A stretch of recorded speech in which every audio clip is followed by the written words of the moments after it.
Hey everyone, Sam Levick from Fun Fitness for Littlies Australia. We're back again with a jam-packed but short episode of the Kids Love Sport podcast. Today I'm joined by a 14-year-old from Newcastle who I actually had the amazing privilege of being his preschool educator 10, 11 years ago. Today I meet up with him and we talk about what it's like to be raised by. Today, we're going to delve into what it's like being a kid in the sporting world today, and also what it was like, and still is, growing up with a dad that is an exercise physiologist and a mum who is also a PE teacher, an exercise physiologist, and a Pilates instructor. Matt Goswell, 14 years old, but he's really got quite a few great points for young kids coming through and children of his age. Welcome, Matt.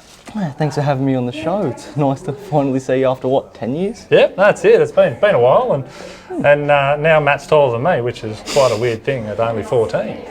But so we're going to get straight into it, and I wanted to ask you about what it is. What was your childhood like, having parents that are so engaged in proper physical activity and how to use your body appropriately?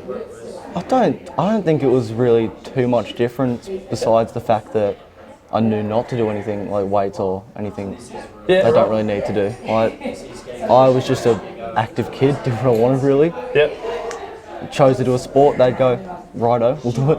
Yeah, nice. It was pretty simple. So through your childhood, what sort of sports did you try?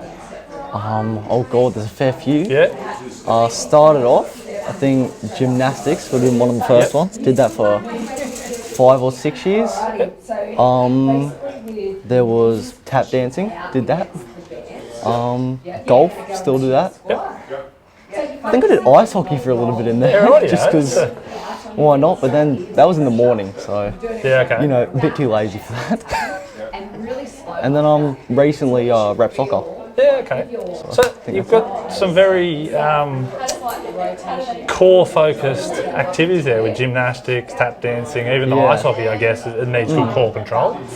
Was that something that was driven through the family, or just something that you saw mum and dad working with clients, and me being one of those clients, with my back injury, working with your dad? Was that, because I've seen videos of you doing some incredible core stuff at 8, 9, 10, and just like, wow. Yeah, I think that came with just being around the studio environment, seeing people training, seeing mum and dad teaching, just pick up on it kind of thing. Yeah. And just go, I'll try that, see if I can one-up them. Oh, so a little bit competitive. Yeah, cool. So that sort of turned into a competition in a sense. You're like, just with myself really. Oh, you did that? I'll do better. So has that played off in the rest of your sport? Because you're playing rep soccer now from 12, 13? 13's through to now, and hopefully through to 16. Yeah. And you mentioned just before we came on that there's quite a process with this rep soccer. We're in Newcastle here in New South Wales. You had a lot of knockbacks there for the first 12 months. Yeah, because normally what most kids will do to get in is they'll start from a thing called SAP, which is like development from like 8s to 12s, all that, and then that pretty much gets them into a team. Okay. I didn't. I played community Warners Bay D grade my whole life, and then I was just like, just to play with some mates. Yeah, just play with some mates, have some fun. But then I was just like, I'll have a go at it. Train my ass off. 7 trials later, got into one team and been there ever since. So 7 trials, was that 7 trials in 7 weeks, like over about before a 2 season? or 3? Yeah, okay. 2 or 3. And you it was more just getting to any trial I could get to, try and get a shot. 3 NPL teams and a new FM team, just to make sure I could play somewhere up, really. So after the first few knockbacks, you just wanted to play? Kept going. You just kept going. Tell us about that, because not many teenagers would take that many hits and still want to keep on going. And you've done 7 hits, like 6 hits in that short period of time. Yeah, I'm a decently resilient kid when it comes to that. Yep. Setbacks don't really faze me too much. It's more just It's more just like a reason to train more, reason to get better. Where did that come from? I don't know. I'm just a really competitive person, and when someone's like, "We don't want you here," I just make it my goal to show them why I should have been picked, kind of thing. Very, very good attitude to have. Something that we don't have enough of in our youth coming through. Yeah. That hit a hurdle and then they just stop. They don't keep on going and putting the hard yards in to get to that next stage.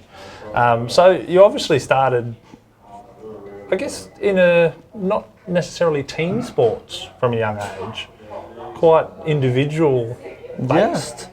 What's it been like, the change now, individual based from young age now into teenage years into a team sport? I think team sports are more enjoyable, especially better for young kids. You can, you build relationships, you get better with social skills, stuff like that, communication. It's also a lot easier because if you make a mistake, you have people to help you out. You can help out your teammates if they're not having a good day. With individual sports, it's a lot tougher, especially on young kids who might not be able to take losses like that as well. So do you look back and go, I wish I'd done a bit more team sport at 6, 7, 8, or no, do you think the individual resilience has supported I think now? the individual sport helped a lot, really, because just taking setbacks, like not doing well, all that, it comes down to you and you have to take your own responsibility for that. So it just, gives you more drive to take it on your shoulders and get better. Yeah, nice.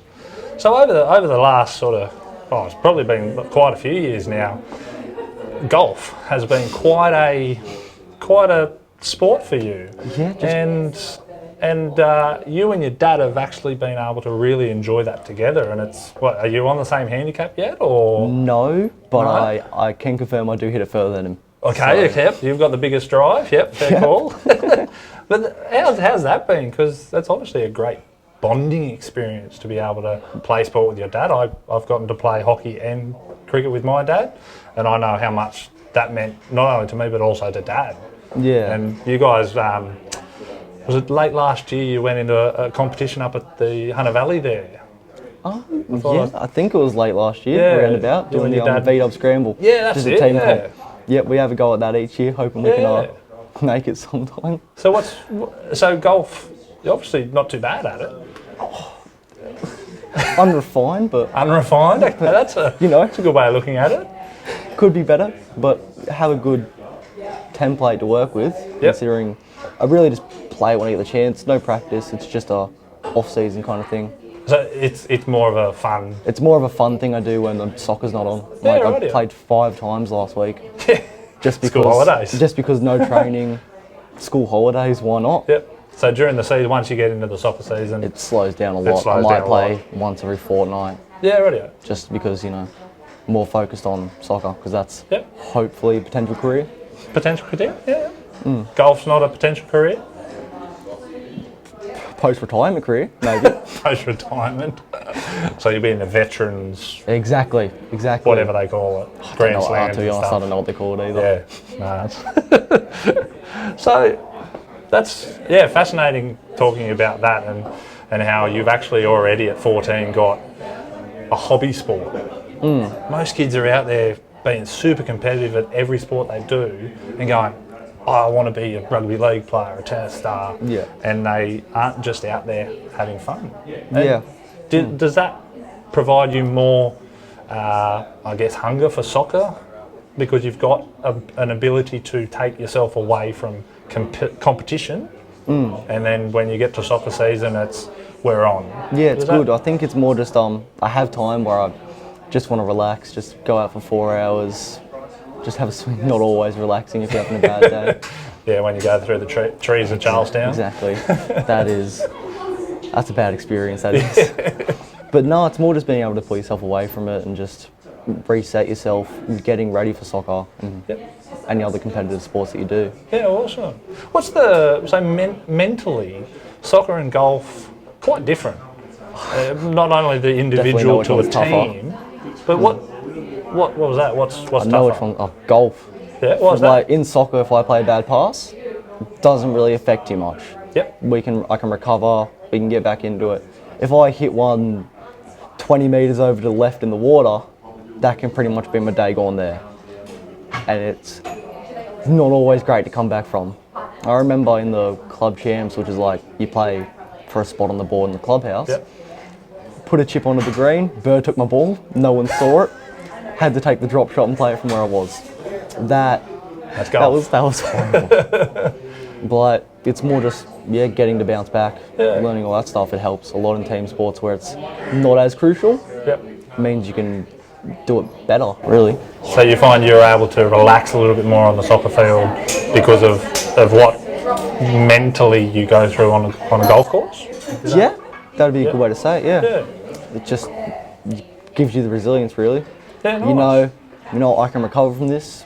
It's not unheard of. Bad pass, that's all right. Head up, keep going, kind of thing. Yeah, awesome. That's a great way to look at life in general, isn't it? As well. So our final question, I'm asking everyone this: do you like or love sport, and why?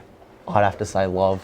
Yeah. It's just a great thing, isn't it? To You really just go out, forget about whatever else is going on in your life, and just focus on the sport. It's an escape, really. It's great. That's great. Yeah, perfect. No, that's awesome. So thanks, Matt, for joining me. Awesome. Thanks for having me on the show, man. And looking forward to speaking with your parents and seeing their side of the story. I'm looking forward to hearing it. No worries. Thanks, Matt. Thanks, Cheers. man. Cheers.